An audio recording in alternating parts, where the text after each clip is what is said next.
नाज़रीन, मीरपुर माथेलो जे ॻोठ मोहम्मद बख्श खोखर में क़ाइम कयल भाण फैक्ट्री रहवासियुनि लाइ बि बेलाभ बणियल आहे।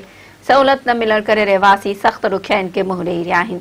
उन हवाले सां ॾिसूं था मोहम्मद कासिम कलवड़ जी ही रिपोर्ट। मीरपुर माथेलो जो ॻोठ मोहम्मद बख्श खोखर में मौजूद आहियूं। हिते जे ॻोठ वारनि जो चवणु आहे त हिते जेके असांजे भरिसां खाद फैक्ट्री आहे जेका पाक सऊदी जे नाले सां मशहूरु हूंदी हुई, उन खां बाद में FFC 3 जे नाले सां आहे।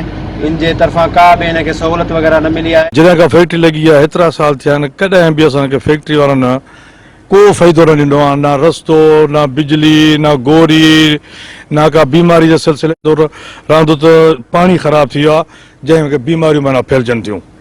इन बीमारी में माण्हू मुब्तला थी विया आहिनि। असां जानवरनि खे बि नुक़सानु आहे, इंसान खे बि नुक़सानु आहे।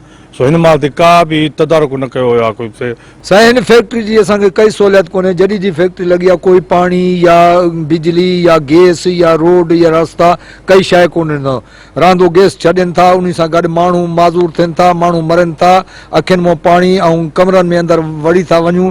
ॿुधण लाइ कोई तयारु कोन्हे, कोई सहूलियत कोन्हे असांखे। ही 1977 में फैक्ट्री पाक सऊदी जे नाले सां मरहूम जुल्फ़कार अली भुट्टो शहीद संगे बुनियाद रखियो। उन वक़्तु असां खां इहे ॻाल्हियूं ज़मीन जॾहिं वरिती वई त इहे ॻाल्हियूं असां सां कयूं हुयूं त तव्हांखे हर सहूलियत ॾिनी वेंदी, हर तव्हांजो ॾुख सुख जेको आहे ॿुधो वेंदो। लेकिन जीअं इंतिज़ामिया अॻिते हलंदी रही ऐं भुट्टो साहिबु शहीद थी वियो त पाक सऊदी कोई अहिड़ो कमु न कयो जेको माना इंसानी ज़िंदगी जे लाइ को सुधारो हुजे।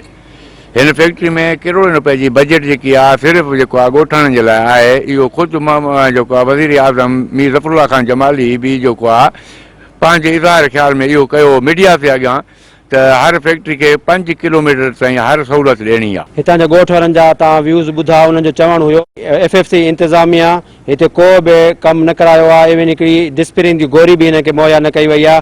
हिननि जा माण्हुनि जी हालात ख़राबु लॻा पिया आहिनि। जा पाणी ज़हरीलो थी चुको आहे ऐं अमोनिया छॾण जे करे अखियुनि जूं बीमारियूं ऐं मुख़्तलिफ़ बीमारियूं फैलिजी चुकियूं आहिनि। ॻोठ वारा अपील कनि था पिया वस वारनि खां त हिननि जी ख़ुदा मदद कई वञे, इन इंतिज़ामिया जो क़िबलो दुरुस्त कयो वञे। मोहम्मद कासिम कलवड़, मेहरान TV, मीरपुर माथेलो।